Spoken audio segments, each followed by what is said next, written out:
खुश आमदेद। कभी आपने सोचा है कि वक्त गुजरने के साथ साथ मेन्यू को पढ़ना या रात में ड्राइविंग करना क्यों मुश्किल सा लगने लगता है? आज की इस गुफ्तगू में हम इसी साइंस को समझने की कोशिश करेंगे कि उम्र के साथ साथ हमारी आंखों में क्या तब्दीलियां आती हैं। हम ये जानेंगे कि ऐसा क्यों होता है और हम अपनी इस कीमती बिनाई को बचाने के लिए क्या कुछ कर सकते हैं। ठीक है, तो चले शुरू करते हैं। सबसे पहले हम देखेंगे कि वक्त के साथ आंखों में क्या कुदरती तब्दीलियां आती हैं।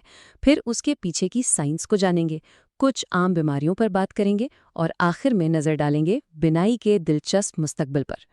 तो सबसे पहले बात करते हैं इन आम बिल्कुल फितरी तब्दीलियों की जो हम सब उम्र बढ़ने के साथ अपनी आंखों में महसूस करते हैं। ये कोई बीमारी नहीं, बस ये वक्त का गुजरना है जो अपना असर दिखा रहा है। ये सवाल तो तकरीबन हर किसी के जहन में आता है ना। इसका जवाब प्रेसबायोपिया नामी एक कुदरती अमल में है। ये उम्र बढ़ने के साथ आंखों की एक बहुत सी आम तब्दीली है। आइए देखते हैं कि ये असल में है क्या। अब ये स्लाइड बड़ी दिलचस्प है क्योंकि ये बताती है कि आंख के अगले हिस्से में क्या कुछ हो रहा होता है। जैसे कि प्रेसबायोपिया, इसका सीधा मतलब ये है कि हमारी आंख का लेंस थोड़ा सख्त हो जाता है। कभी आपने महसूस किया है कि किताब को थोड़ा दूर करके पढ़ना पड़ता है? बस यही है। इसी तरह पुपुटों का थोड़ा झुक जाना या कॉर्निया के गिर्द एक सफ़ेद सा दायरा बन जाना, ये सब उम्र बढ़ने के आम निशानात हैं। अच्छा, और आंख के अंदर की कहानी भी कुछ कम दिलचस्प नहीं।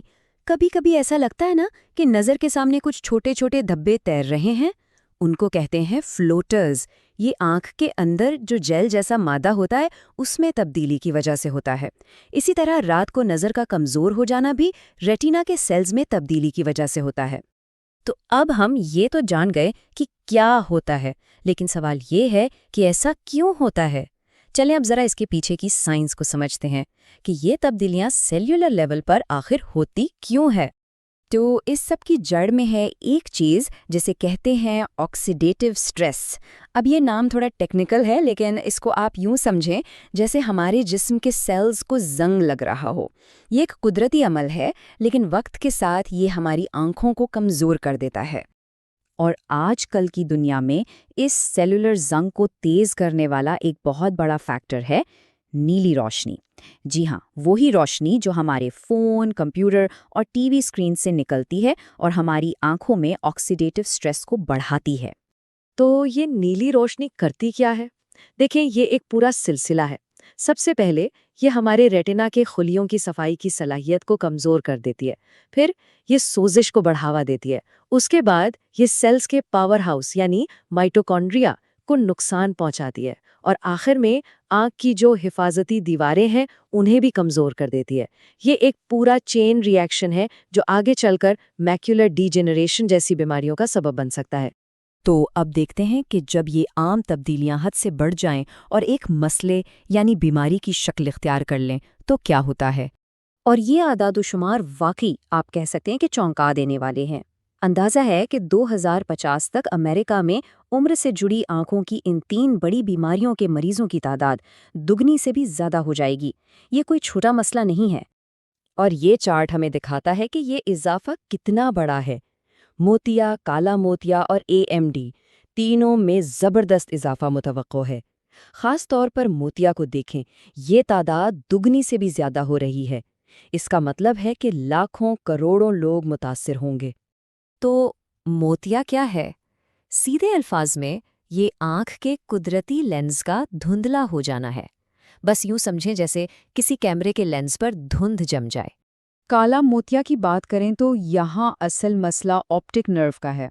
ये वो तार है जो हमारी आँख को दिमाग से जोड़ती है और इसमें जो नुकसान होता है वो बदकिस्मती से मुस्तकिल होता है।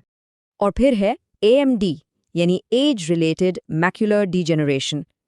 इसमें हमारी सेंट्रल यानी मरकज़ी नज़र मुतासिर होती है। वो नज़र जिससे हम पढ़ते हैं, चेहरे पहचानते हैं या गाड़ी चलाते हैं। अच्छा, इतनी सारी बातें हो गईं, लेकिन अब चलते हैं उस हिस्से की तरफ जो सबसे ज़्यादा उम्मीद दिलाता है, यानी हम अपनी बीनाई को कैसे बचा सकते हैं और मुस्तकबिल में हमारे लिए क्या कुछ है। तो अच्छी खबर ये है कि हम बहुत कुछ कर सकते हैं। रिसर्च बताती है कि कुछ ख़ास ग़िज़ाई सप्लीमेंट्स जैसे कि ARDS2 फार्मूला AMD के ख़तरे को कम कर सकते हैं। اس کے علاوہ لیوٹین اور زیازینتھین جیسے اینٹی آکسیڈنٹس بھی بہت مددگار ہیں، اور سب سے اہم اپنی لائف سٹائل کو بدلنا، جیسے سگریٹ نوشی چھوڑنا اور صحت مند خوراک کھانا۔ لیکن کیا ہو اگر ہم صرف نقصان کو روکیں ہی نہیں بلکہ اسے ٹھیک بھی کر سکیں؟ یہاں سے بات شروع ہوتی ہے اسٹیم سیل تھیریپی کی، ایک ایسا انقلابی علاج جو بنائی کو بحال کرنے کی صلاحیت رکھتا ہے۔ اور یہ کوئی خیالی بات نہیں ہے، یہ ٹائم لائن دیکھیں، اس فیلڈ میں کتنی تیزی سے ترقی ہوئی ہے۔ 1980 میں یہ صرف لیب کے تجربات تھے، اور آج ہم انسانوں پر کلینکل ٹرائلز کی بات کر رہے ہیں۔ صرف چند دہائیوں میں ہم بہت آگے آ چکے ہیں۔ اب سٹیم سیلز بھی دو طرح کے ہیں، ایک ہیں ایمبریونک سٹیم سیلز، اور دوسرے جو زیادہ دلچسپ ہیں وہ ہیں iPSCs۔ ان کی خاص بات یہ ہے کہ یہ مریض کے اپنے ہی جسم کے سیلز جیسے کہ جلد یا خون سے بنائے جا سکتے ہیں۔ اس کا سب سے بڑا فائدہ یہ ہے کہ جسم انہیں آسانی سے قبول کر لیتا ہے۔ اور یہ صرف تھیوری نہیں ہے، جیسا کہ یہ ریسرچ بتاتی ہے، انسانوں پر ہونے والے ٹرائلز نے دکھایا ہے کہ یہ طریقہ نہ صرف محفوظ ہے بلکہ کامیاب بھی ہو سکتا ہے۔ یہ واقعی ایک بہت بڑی پیش رفت ہے۔ تو آخر میں ایک سوال، کیا مستقبل میں ایسا ممکن ہوگا کہ ہم اپنی آنکھوں کے خراب سیلز کو ایسے ہی بدل سکیں گے جیسے ہم کسی گاڑی کے پرزے بدلتے ہیں؟ یہ اب سائنس فکشن نہیں لگتا، بلکہ ایک حقیقت بننے کے بہت قریب ہے۔